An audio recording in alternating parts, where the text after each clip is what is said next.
Pati ba naman ikaw? Ilang beses ko ba sasabihin sa inyo na lahat kayo ay nahuli ko na?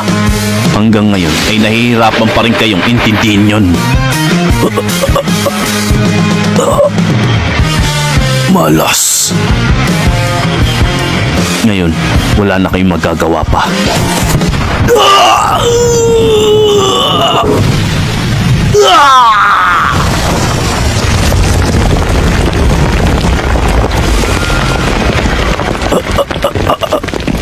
Nakakainis.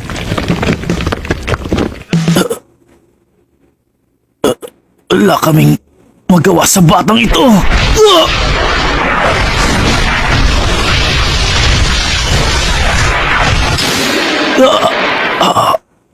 Akadenang yan.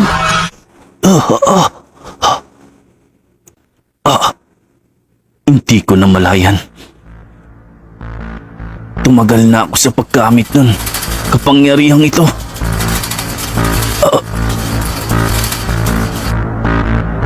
Hindi pa kaya ng katawan ko ang gumamit ng ganong katagal ng Emperor Time.